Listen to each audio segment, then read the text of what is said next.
8.5 tsaka Doc Spindle.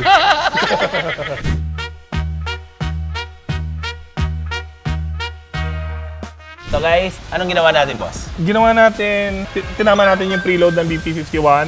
Bakit? Kasi? Hindi sila nagpagawa sa akin. Pare, may 8.5 kayo pag di kayo nagpagawa dito. so inayos natin yung preload. May ginawa tayong secret sauce para medyo umakit ng konti. Yep. Tapos, pinalitan natin ng spindle ni Ninong Andy. Ayan, spindle na ba? Spindle na ba to? Hindi ba? Spindle na ba? Nice spindle na rin pala to. Kapag sumisipat lang. Walang ya. So nakita niyo naman yung yung technology. So ngayon, nung inayos natin yung spindle angle, okay naman nga lang, kumakabig pa rin konti sa kaliwa. Medyo. For the reason na yung rack and pinion bushing mo, kailangan palitan. worn out na. Worn out na. So papalitan na natin yon para snug na lahat ng suspension. Palitan natin kasi para walang pindas yung mga bibili ng kotse natin. Okay. Sabi nga ni Mark, palusitin na lang natin. Baka ibenta mo naman. Hindi, ayusin na natin para walang pintas. Tama. Para sigurado na matibay na yung pangilalim. Kung bibili ng gagamitin mo kliyente, na lang. gamitin na lang.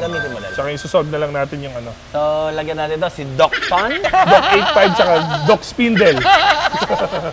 So, test drive natin. Okay na ata. Okay na. So, tara. Test drive natin. Wala ng kabig. Pero pa rin wala na, pero pero gano'n. Hindi katulad nung nakaraan, sobrang bigat sa kaliwa. Mabigat ang Sobrang, kinakabig talaga, boss. Ito dahan-dahan, pero dapat wala talaga Dapat wala na. Ito na siya. Ito na, 3, 2, 1. Okay, ito na yung house. Okay, the judgment. Wala na yung parang madiin. Wala na. Medyo wala na. Tingnan na natin. Body roll. Okay. Wow. AP Racing. Tinesting yung AP Racing doon, boy. Gusto mag-drifting yata ng jeep Wala na. Pwede na. Mas okay na. Oh? Diba nung kahapon parang lidog-lidog sabi niya Nakakawalang gana Nakakawalang gana yung kotse pa. Lidog-lidog sabi. Tunog niya. Tugod-tugod. Ayun so bumper yan.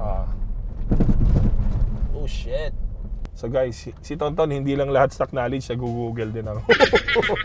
So guys, di pa tapos sa LC200 natin na block. And iwan muna natin, balikan na lang natin on the next reel. Let's go, pare.